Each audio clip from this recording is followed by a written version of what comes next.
En la bruma dorada de la Venecia del siglo X, entre los canales que reflejaban luces temblorosas de antorchas y el murmullo constante del agua que lamía los cimientos de piedra, nació un niño destinado a convertirse en signo de contradicción, en faro y en testimonio de fidelidad. Ese niño era Giorgio Sagredo, quien más tarde sería conocido en la historia de la Iglesia como San Gerardo Sagredo.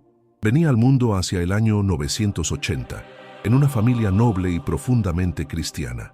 Su padre, aferrado a la tradición de los antepasados, había hecho voto de consagrar a su hijo a San Jorge, el caballero mártir, protector de los débiles y vencedor del mal. Por eso el pequeño recibió ese nombre en el bautismo como un sello profético de la lucha espiritual que habría de librar. Sin embargo, el comienzo de su vida estuvo marcado por la fragilidad. Con apenas 5 años, Giorgio cayó gravemente enfermo. La fiebre lo consumía. Los médicos poco podían hacer y los padres, en lágrimas, se postraban en oración. Las noches eran interminables y cada respiración del niño parecía el último suspiro. En medio de esa angustia, la familia acudió a la intercesión del santo patrono que le había dado nombre, San Jorge. Las oraciones fueron constantes, intensas, impregnadas de dolor y esperanza. Y entonces, contra todo pronóstico, la enfermedad cedió. Giorgio recuperó la fuerza, y aquella recuperación fue interpretada como un signo inequívoco de que Dios tenía planes grandes para él. Desde ese momento, el niño comprendió de manera misteriosa, quizá más de lo que su corta edad permitía, que su vida no le pertenecía del todo. Había sido salvado para una misión, y esa certeza lo acompañaría siempre, como un eco en lo profundo del alma. Creció en un entorno donde la fe se respiraba como el aire mismo, pero su camino no se limitó a la devoción familiar. Muy joven, fue enviado al monasterio benedictino de San Giorgio Maggiore, en la laguna de Venecia, un lugar que combinaba la serenidad del claustro con la disciplina rigurosa de la regla monástica. Allí encontró el espacio ideal para cultivar tanto su mente como su espíritu. Los monjes, guardianes del saber y de la tradición, le abrieron el universo de la gramática, la filosofía, la música y la Sagrada Escritura. Giorgio demostró ser un estudiante brillante, dotado de una inteligencia aguda y un corazón sensible. No se conformaba con memorizar textos, buscaba comprender el sentido profundo de las palabras, su resonancia espiritual. La música litúrgica lo conmovía hasta las lágrimas, pues intuía en cada canto gregoriano un anticipo de la eternidad. Poco a poco fue despertando en él una inclinación natural hacia la vida contemplativa. Las horas de silencio, los rezos en coro, el estudio en la penumbra de la biblioteca, todo lo orientaba hacia una unión más íntima con Dios.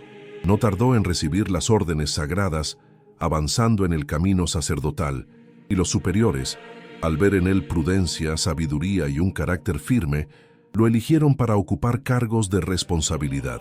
Llegó a ser considerado para el puesto de abad, cargo de gran prestigio. Pero justo en ese momento, cuando todo parecía indicar un camino estable y seguro dentro del monasterio, comenzó a sentir una inquietud que lo desbordaba. En su interior, una voz silenciosa lo llamaba más allá de las murallas monásticas, hacia horizontes desconocidos. Era un anhelo de misión, un deseo ardiente de anunciar a Cristo a quienes aún no lo conocían. Antes de adentrar en esta travesía, me encantaría escuchar tu voz. ¿Conocías ya la inspiradora vida de San Gerardo Sagredo? ¿Sabías que su nombre está unido a prodigios, gran realizaciones y milagros increíbles? ¿Has experimentado alguna gracia o bendición a través de su intercesión? Cuéntame en los comentarios. Leeré cada uno con cariño y te regalaré un corazoncito en tu mensaje. No olvides dejar tu like, suscribirte al canal y compartir este video con tus amigos para que juntos sigamos creciendo en fe. El joven monje comenzó a soñar con la Tierra Santa, Jerusalén, Belén, Nazaret. Los nombres de aquellas ciudades resonaban en su corazón como campanas lejanas. Imaginaba sus pasos recorriendo los mismos senderos que Cristo había pisado, sus manos tocando las piedras impregnadas de historia sagrada. Ese deseo no era simple curiosidad o romanticismo espiritual, era un llamado profundo, un fuego que lo impulsaba a abandonar la seguridad para lanzarse a lo incierto.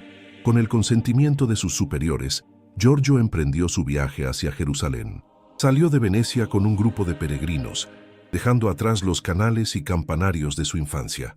El mar abierto lo recibió con su inmensidad, y pronto la travesía se tornó peligrosa. Una tormenta inesperada sacudió las naves con violencia. El cielo se cubrió de nubes negras, el viento aullaba como un lobo enfurecido, y las olas amenazaban con engullirlo todo. Los peregrinos, aterrados, se aferraban a la esperanza de sobrevivir. Giorgio, en medio del pánico, oraba con serenidad. Sabía que su vida estaba en manos de Dios. Cuando la tormenta amainó, la nave encalló en las costas del mar Adriático, cerca de Istria. Allí, exhaustos, los viajeros encontraron refugio. Y fue precisamente en ese lugar donde el destino de Giorgio cambió de manera decisiva. Mientras se recuperaba del naufragio, entró en contacto con algunos emisarios húngaros, hombres rudos y sencillos, pero con una nobleza innata. Le hablaron de sus tierras, valles extensos, ríos caudalosos, montañas aún envueltas en leyendas paganas. Era un reino en transición, dividido entre antiguas creencias y el esfuerzo de un rey que deseaba consolidar la fe cristiana en su pueblo. Ese rey era Esteban I de Hungría, un soberano que había abrazado la fe con ardor y soñaba con transformar su nación en un bastión del cristianismo en Europa Central. Giorgio escuchaba fascinado aquellos relatos. Sintió en lo profundo de su corazón que ese encuentro no era casualidad. Tal vez Jerusalén no era su destino final. Tal vez Dios lo había guiado hasta allí para mostrarle un nuevo camino. Decidió entonces acompañar a los enviados y dirigirse hacia Hungría. Cuando llegó a la corte del rey Esteban, fue recibido con respeto y admiración. El rey, al conocer su formación monástica y su sabiduría espiritual, lo invitó a permanecer en el reino. Le confió una misión de enorme responsabilidad: ser tutor y guía espiritual de su hijo, el príncipe Emerico. Giorgio aceptó con humildad, y a partir de ese momento, su vida se entrelazó con el destino de Hungría. No solo enseñó al joven príncipe las ciencias y la doctrina cristiana, sino que también lo formó en la virtud, inculcándole la importancia de la oración, la caridad y la justicia. Entre maestro y discípulo, nació un lazo profundo de amistad espiritual. Pero más allá de la corte, Giorgio, ya conocido como Gerardo en las tierras húngaras, comenzó a descubrir la magnitud del desafío que lo aguardaba. Hungría estaba dividida. Muchos abrazaban la fe cristiana con sinceridad, pero aún quedaban vastas regiones donde persistían ritos paganos y resistencias violentas a la nueva religión. Los templos eran escasos, los sacerdotes insuficientes y las costumbres ancestrales seguían ejerciendo gran influencia sobre la gente. Gerardo entendió que su misión no se limitaba a instruir a un príncipe, sino a hacer luz para un pueblo entero. Cada día se convencía más de que Dios lo había llamado a esas tierras para desempeñar un papel crucial en la evangelización de Europa Oriental. Años después, cuando fue consagrado obispo de Chanad, asumió su cargo con la determinación de un pastor que conoce bien a sus ovejas. Recorrió aldeas, predicó incansablemente, enfrentó incomprensiones y peligros.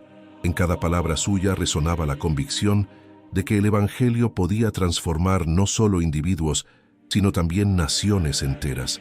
Y sin embargo, en el fondo de su corazón, Gerardo sabía que aquella misión no estaría exenta de sufrimiento. Había dejado atrás la seguridad del claustro, el sosiego del estudio, la protección de Venecia, para adentrarse en un territorio hostil. Intuía que su fidelidad le costaría caro, pero no se dejó dominar por el miedo, porque el llamado que había recibido desde lo más profundo era más fuerte que cualquier temor. Ese llamado lo sostenía, lo impulsaba y lo preparaba para un desenlace que aún estaba oculto tras el velo del tiempo, pero que marcaría para siempre la historia de Hungría y de la Iglesia. Capítulo 2. La prueba, el mártir. El tiempo pasó, y con él se transformaron también los destinos de reinos y hombres. Lo que comenzó como una misión de enseñanza en la corte de Esteban I se convirtió para Gerardo en una vocación pastoral que lo llevó a lo más profundo de la vida del pueblo húngaro. Cuando fue nombrado obispo de Chanad, ya no era solo un maestro de nobles, sino un pastor dispuesto a derramar su vida por cada alma confiada a su cuidado. La diócesis que le fue confiada estaba situada en una región donde la fe cristiana apenas echaba raíces. Aldeas dispersas, campesinos apegados a viejas tradiciones paganas, sacerdotes que escaseaban y templos aún en construcción, todo indicaba que el desafío era inmenso. Gerardo, sin embargo, no retrocedió. Vestía con sencillez, caminaba por los caminos polvorientos y entraba en diálogo con la gente humilde.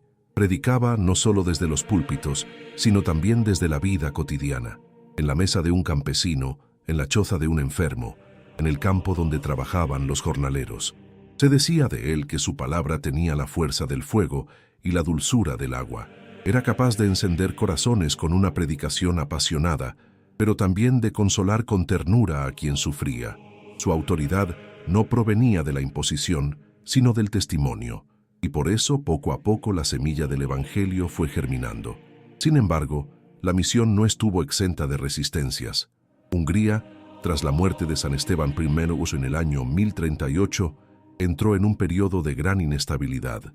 El rey había logrado, con esfuerzo y diplomacia, consolidar un reino cristiano, pero al morir, su legado quedó en manos de herederos y nobles que no compartían con la misma intensidad su visión de un país plenamente evangelizado. La unidad política se resquebrajó, y con ella también la unidad espiritual. Las antiguas creencias paganas comenzaron a resurgir con fuerza. Muchos nobles, resentidos por haber perdido privilegios bajo la autoridad cristiana, alentaban a sus súbditos a retornar a los ritos ancestrales. El pueblo, dividido, oscilaba entre la nueva fe y la vieja tradición.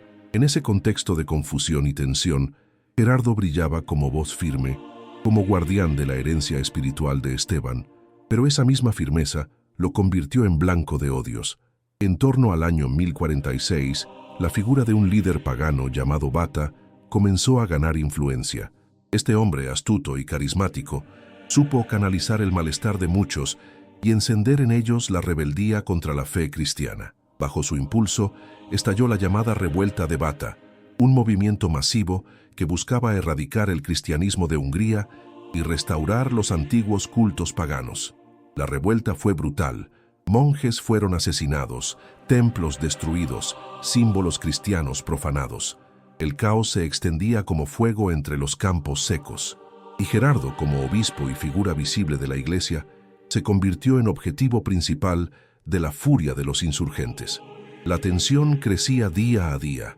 Se cuenta que, incluso sabiendo el riesgo, Gerardo no abandonó a su pueblo. Otros habrían buscado refugio, quizá regresar a Venecia o esconderse en fortalezas seguras, pero él permaneció en medio de su diócesis, convencido de que el pastor no debía huir cuando el lobo atacaba. Si el grano de trigo no muere, no da fruto, meditaba en silencio. Su vida estaba en manos de Dios, y si su sangre debía regar la tierra húngara, aceptaba ese destino. El clímax llegó en septiembre de 1046. Gerardo viajaba hacia Buda, la actual Budapest, acompañado por otros clérigos. Se dirigía allí con la intención de sostener la fe en medio de la tormenta y apoyar el proceso de sucesión al trono. En el camino, sin embargo, fueron interceptados por una multitud de paganos enfurecidos. La escena que siguió quedó grabada para siempre en la memoria del pueblo. Los insurgentes rodearon a Gerardo y lo apresaron. Algunos cronistas cuentan que intentaron obligarlo a renegar de Cristo, a rendir culto a los antiguos dioses. Pero él, sereno, respondió con firmeza: «He predicado a Cristo, y en él creo. No hay otro nombre bajo el cielo en quien podamos ser salvos». Esa confesión encendió aún más la furia de sus captores. Entonces comenzó el tormento. Lo subieron a una carreta de 2 ruedas y en un acto de humillación cruel, lo lanzaron cuesta abajo por el monte Kelen, un promontorio rocoso a orillas del Danubio. El cuerpo del obispo rodaba golpeándose contra las piedras, mientras los gritos de la multitud se mezclaban con el estruendo de la carreta. Cuando finalmente se detuvo, aún respiraba. Los paganos, enloquecidos, no se conformaron. Lo arrastraron fuera de la carreta y lo apedrearon con violencia. Las piedras caían sobre él como lluvia mortal. Algunos lo golpeaban con lanzas, otros con garrotes. Finalmente, uno de los atacantes le asestó un golpe brutal en la cabeza, quebrando su cráneo. La sangre corrió por las rocas, y con ese último aliento, Gerardo entregó su vida. Era el 24 de septiembre del año 1046. La montaña donde murió, teñida con la sangre del obispo, recibió desde entonces un nuevo nombre, Monte Geller, en honor al mártir.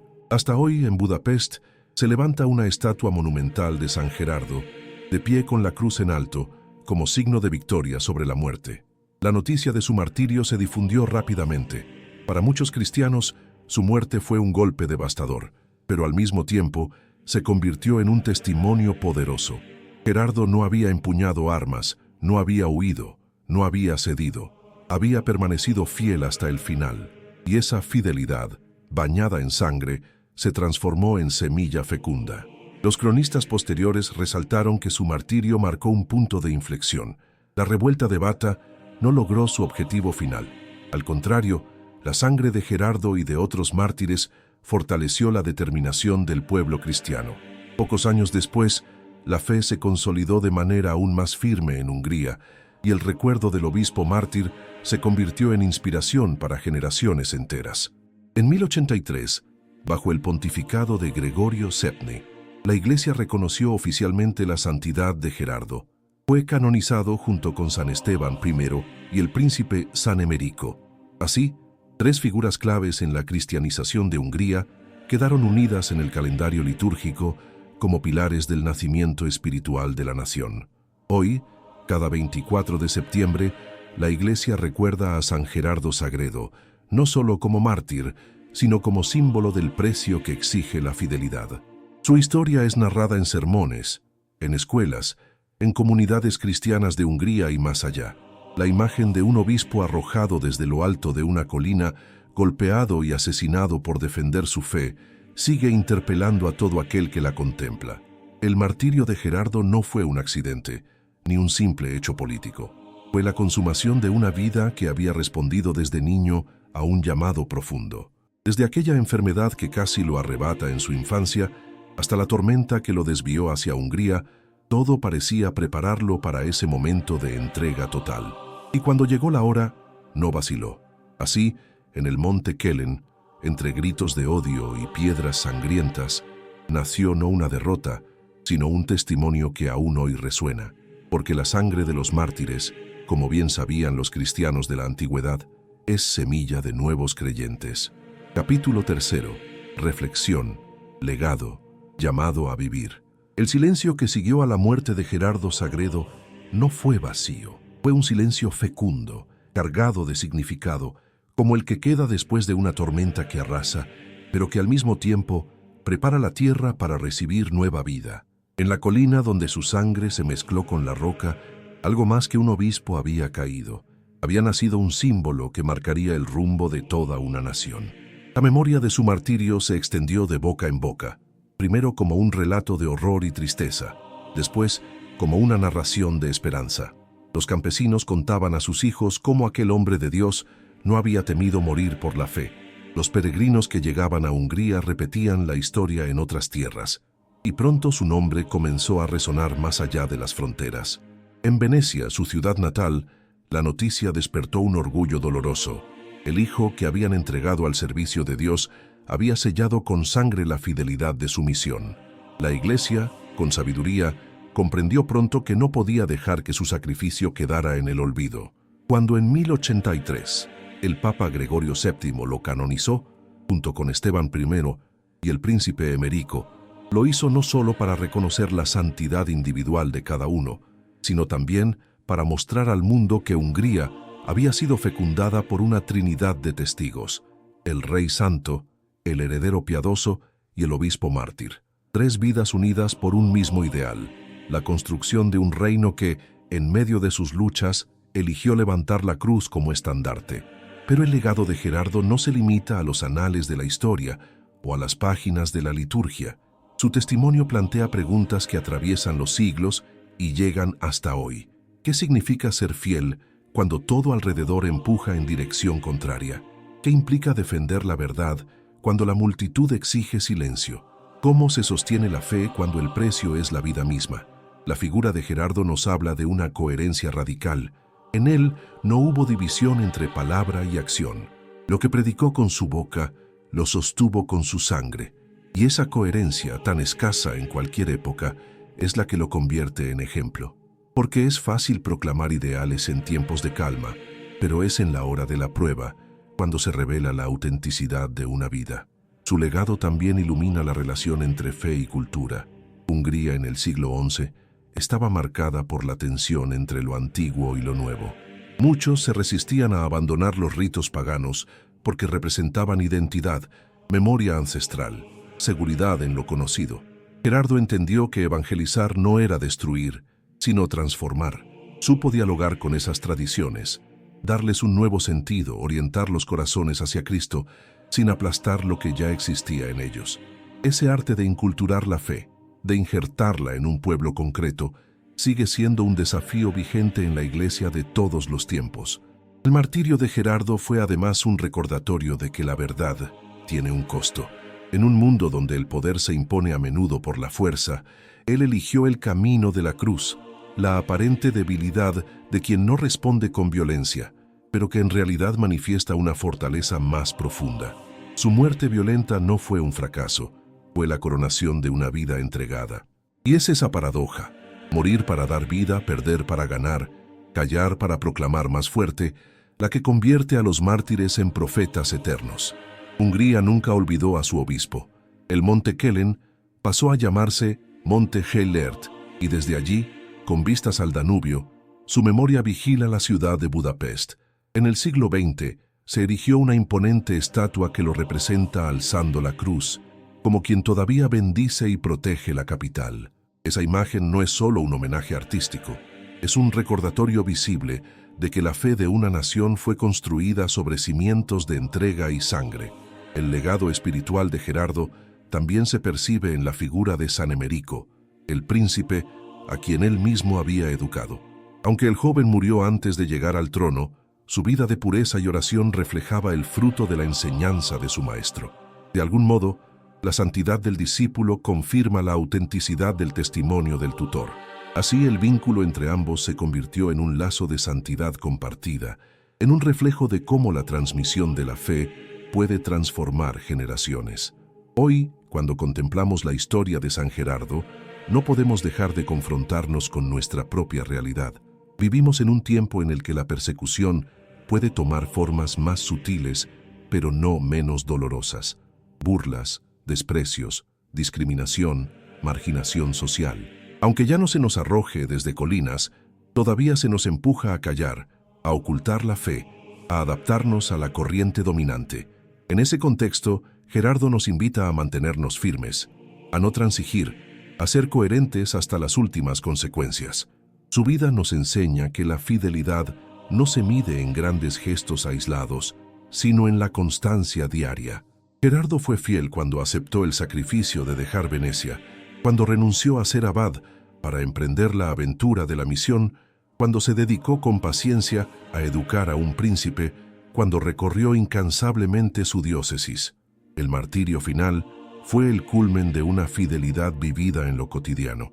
Y esa es quizás su lección más profunda: quien es fiel en lo pequeño puede serlo también en lo grande. En la historia de la Iglesia, muchos mártires han quedado como ejemplos luminosos. Pero Gerardo tiene algo singular. Representa el puente entre Oriente y Occidente, entre el mundo latino de Venecia y la tierra joven y aún en formación de Hungría. Su vida es un testimonio de cómo la fe se expande no por imposición, sino por el testimonio de hombres y mujeres dispuestos a entregarlo todo. Cada 24 de septiembre, cuando la liturgia lo recuerda, la Iglesia no celebra solo a un mártir del siglo XI, sino a un hermano que sigue hablándonos. Su voz, silenciosa en la muerte, resuena como un eco insistente que atraviesa los siglos. No temas, permanece fiel, confía en Cristo hasta el final. Ese eco se convierte en llamado. No un llamado a repetir literalmente su experiencia, pues cada tiempo tiene sus propias pruebas, sino a encarnar el mismo espíritu, a vivir con la certeza de que la fe vale más que la comodidad, que la verdad pesa más que la aprobación de los hombres, que la fidelidad a Dios supera incluso el temor a perderlo todo. El legado de San Gerardo Sagredo, por tanto, no se limita a Hungría ni al siglo XI.